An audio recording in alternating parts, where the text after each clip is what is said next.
Hello, this is George Demaree again with Your Money Matters. This is our second episode for season 4.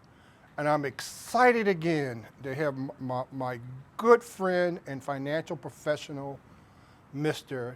Edwin Fox. I said during our last show that we have been friends since. Who would have thought? Think about it, Edwin. Who would have thought that when we were running around the EKU, that we'd be sitting in a church filming something about Your Money Matters? Oh man, we were. Right.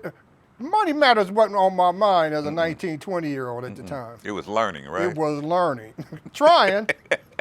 But let me say this about that. All right. A lot of money in strategy we are just discovering Correct.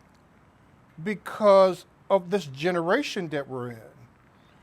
Because my parents and grandparents never thought about investing in the stock market, or great-grandparents.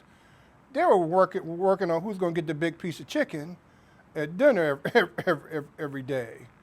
So we're behind. Well, we are, and you know, as you talked about, I still remember when I would go to the bank with my father, and he had the little black savings book, and he'd write in the little numbers on how much he had in there, and the whole 9 yards. Matter of fact, I still have that at my house, and it was a little bitty book, about that small, and he'd write little print that he had $200 saved in there, or whatever. Right. Well, back then, 200. I remember when I was a kid. I mean, elementary school and a kid. That, heck, man, if your parents made $100 a week, you know what I mean? They did pretty daggone That's good. right. You That's know, right. Especially for black people, and you really a lot of ethnicities. That's right. We have changed a lot. If we had, I said during the last segment, that if I was this smart, like you could say this a lot of subjects, but we're talking about money. Right.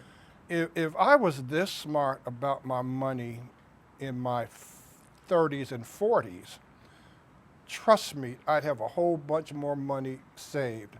I made so many financial mistakes looking back on it. But the good news, we're talking about generations, right? Right. Well, my 3 children won't need to make the same mistakes their father did because they come to me and I help them to navigate that. Let me give you another example of that. I had a friend of mine, a very, very dear friend of mine, Jewish guy, and his name was David Snow. And David passed away, I don't know, 4 or 5 years ago. But he was just an incredible, from the bottom of my heart, he was my friend, And he was a client. And one day, Edwin, we're playing golf, and he says, the phone rings, it's his son. This is in the late 90s. Okay. Son was 9 years old, and he's got him on speakerphone. And let me tell you what the son asked. Dad, what stock are you going to buy me for my birthday? And that stuck with me because his children were being taught financial literacy and the importance of saving money at a young age. Now, those kids are in their 30s. Right. And I bet you when they went to college, they had their college paid for. It's important to expose kids to how the stock market investing. And matter of fact, when my son was in the 5th grade, I shared our 401k with him. And when my daughter was in the 7th grade, I talked to her about it, that we were saving for their education, the whole 9 yards. But also, I still think it's important for kids to be exposed to financial literacy when they're in the 4th and 5th and 6th grade. Middle school needs to start the process of educating our kids about financial literacy, budgeting, the power of compounding, which, that's a legislation that needs to happen in the state of Kentucky. Yeah, let me tell you what. I totally agree with that. Yeah. Because it's one thing to make money. and to be in a position to make money is another thing to learn how to handle and manage your money. And I think it is a subject that should be required Oh, absolutely. on the middle school and high school level. So when people get out of there, uh, during the pandemic, and even today, Right. what, 50% of Americans are paycheck to paycheck? Is that Well, about no, right? it's really higher than that. What is it? Over 70% still live from paycheck to pay. We're not savers. We getting better at it, but And it doesn't matter whether you made $30,000 a year or $200,000 right, a year. right. They're still living paycheck to paycheck. Yes. Let's talk a little bit about the wealth gap. One of the reasons, one of the many reasons we do Money Matters, is because we want to share with you that we understand there's a wealth gap, Correct. and we want to give you tools, ideas on how to minimize that going forward, and the ideas that you have that you can share with your children. Can you Right. kind of expand on that a little bit? Well, the wealth gap pretty much, when I first got in this business in '98, typically black wealth then was about $9,000 and white wealth household was about $116,000. Today, you look at the statistics out there, some see African American between 22 to 29 thousand at wealth gap, where white households are about 186,000. Now, I've seen some updated statistics that's saying we're moving closer to $50,000 wealth for African Americans. When you say 50,000, explain to me what do you mean? Well, What do you mean by that these are asset values. Now, asset value. Are you talking about in wealth? Yeah, wealth. Pretty much looking at, let's say, home ownership, asset versus liability, how much you owe versus how much it's worth. It used to be a statistic out there that said that 40% of the wealth held in America was held in home ownership. Looking at personal assets, how much you have in equity in, let's say, individual stocks. And then also looking at assets of how much savings you have in cash. Those are just a few. You can count business, you can go on and on and on. But basically creating an asset value that is surpass what your liabilities that you owe. But that wealth gap over the last 20 years continues to grow. And the fact, Doesn't it? yeah, and the problem is African American home ownership's gone down in America. That's one of the key problems. Why do you think that is? What Well, I mean, that's a great question. I can't really tell you that fact, but what I can tell you is that ownership in Louisville, Kentucky, home ownership is about 37%, where the nation average for African Americans is 44%. Wow. So, and then white households are 70%. So, again, you got to have a down payment. You got to have good credit. Typically, down payments now 20 to 25%. And you got to have a lower debt ratio. So these are all the formulas that finance companies or banks use to qualify for it.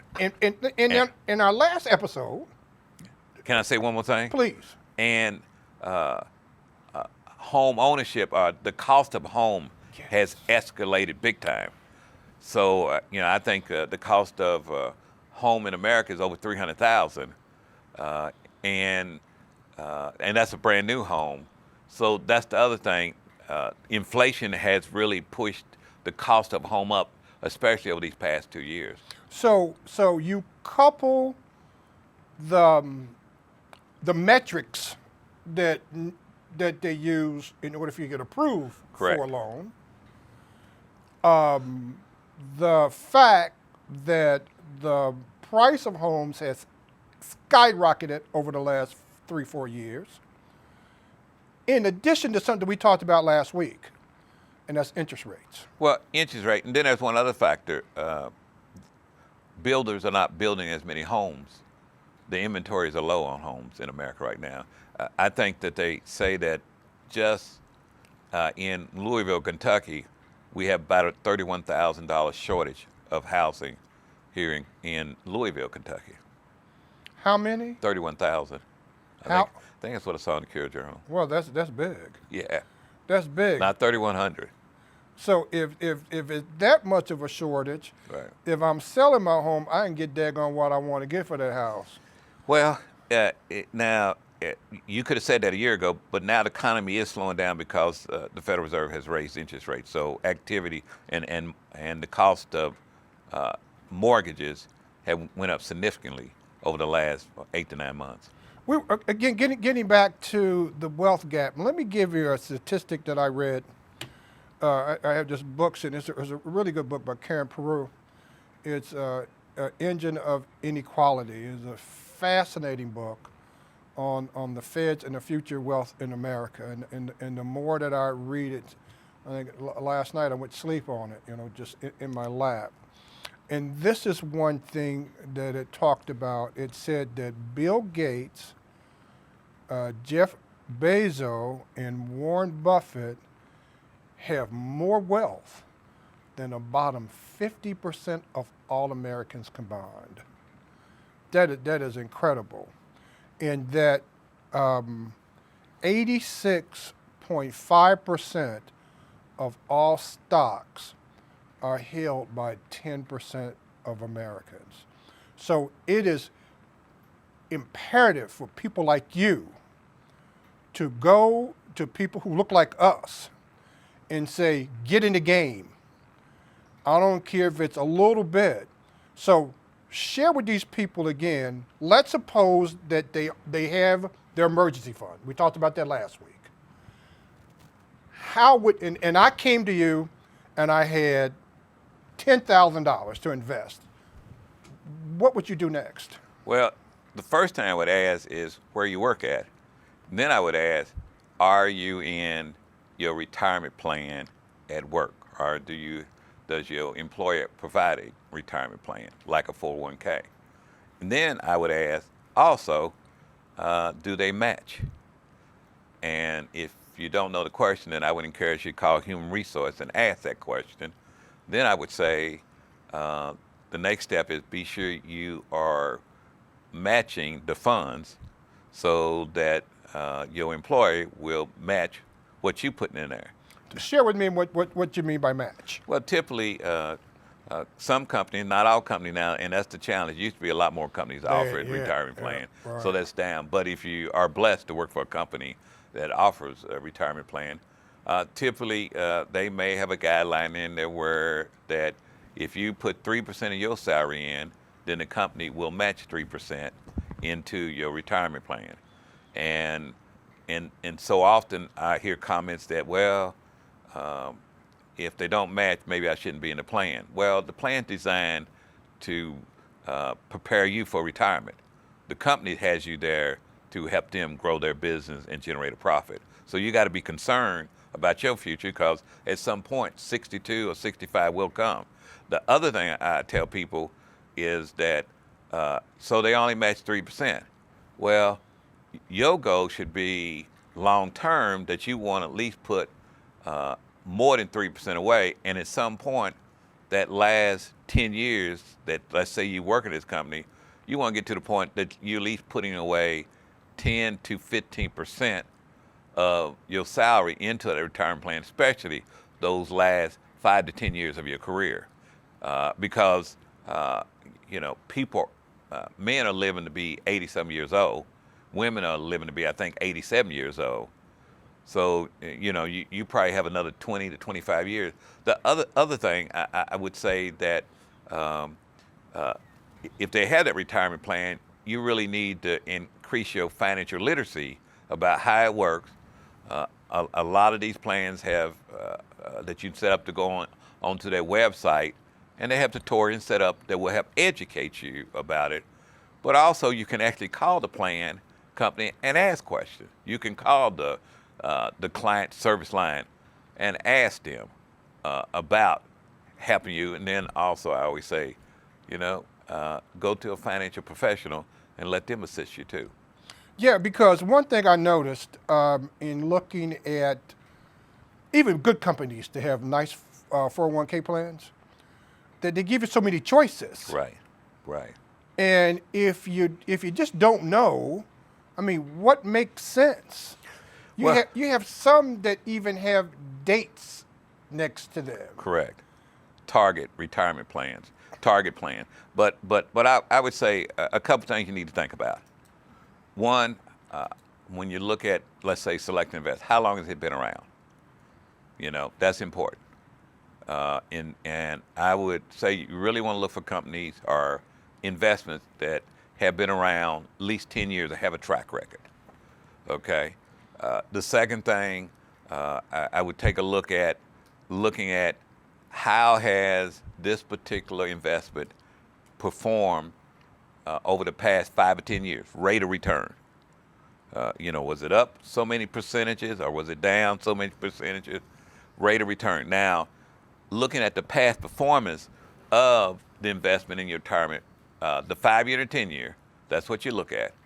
Looking at that, now that's not a reflection of past performance, is not a forecast of future results. Right. You just looking at how this investment has performed over the previous 5 to 10-year cycle. The other thing is, typically when you go in to look, they have them rated. There's another rating service called Morningstar. I see Morningstar. Right, right. And what they do is Is that do you find it to be a pretty accurate gauge of the value? Well, what they do is they not the value. They really evaluate the performance of 8,000 different investment mutual funds that are out there, and rate them on total rate of return, expenses, and then they give them a star rating from a 1 to a 5. Okay, which if it's a 5, they saying this is one of the top ones. If it's a 1, they say this is not as a quality type investment. I look at, when I've looked at mutual funds in the past, depending on my age at that time, Right. You know, I'm thinking, you know, I mean, some have bonds, Right. some have stocks, Correct. some have stocks, international stocks, Correct. some have stocks maybe in real estate, and there may be different targets. I also have found that me personally value ETFs a little more than I do some mutual funds, because the cost basis of mutual funds compared to ETFs. Is that true? Well, I can't really tell you that. The only thing I would say that one of the areas is to look at your returns 5 to 10 years. Okay. You know, and again, I say this is something that you need to discuss with a financial professional, get some more insight on it. Personally, again, I look at ratings on how, like the Morningstar. I look at, I tell people to look at the 5 and 10, and also you got to understand your risk tolerance. All investments have risk. That's right. Okay. That's something we hadn't even talked about yet. Low, medium, and high. I talked to a guy that a lot of people know. He's I won't even tell you what profession he's in, because that may give it away who I'm talking about. And lives pretty well right now. Wasn't invested in the stock market at all. He said, "Nah, man, I never put a lot in there." I was kind of amazed by that. That people who really don't feel that comfortable with it. Not everybody's comfortable with the stock market. It's not for everybody. No, it's not, is it? No. If a person comes to you, is that one of the first questions you ask? I mean, what are you willing to risk? Well, pretty much. Basically, I educate them how investments work. You know, how they perform, what the fees and expenses are. Also, I tell people all the time that sometimes you need to think about where you spend your money. And not all companies are publicly traded, but sometimes you can find that out with Mr. Google. You can find anything out with Mr. Google. But sometimes we have a habit of spending at certain places. We like their product, we like their service, and maybe they are publicly traded, but we never gave it thoughts about, should this be in my portfolio? That I love that, because when people, if it's a product that people are gonna buy, And they have confidence in it. yes, no matter what the economy is, but Right. there are certain companies that are Right. like that, Right. especially during these volatile times. Correct. I feel that that's at least somewhat of a good strategy. Yeah, of so how to invest. you kind of think, that's one of the things. But also, I would encourage people, there's financial websites out there, great books to read, seminars. The colleges offer financial literacy, and I'll say this, that's where I got started in college. The lab was closed, and I saw a buddy, and he said he's taking this class on how to read the Wall Street Journal and know what the numbers were. But really, it was personal finance. And I tell all parents to encourage their child, if they're going to college, to take a personal finance class. Well, thank you. This concludes our second episode. Again, I've had my good friend so you know what, Edwin, that's 40. Probably 40, yeah, somewhere around there. Years ago. Mm-hmm. Oh man, we still kicking it though, brother. Hey, don't we look good too? Oh, we're kicking it, bro.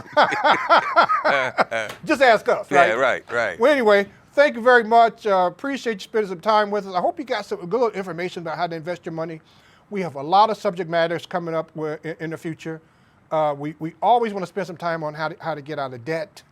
We want to spend a little more time, like we did in previous seasons, on credit and increasing your credit rating, and how to survive even better during these volatile times, market times.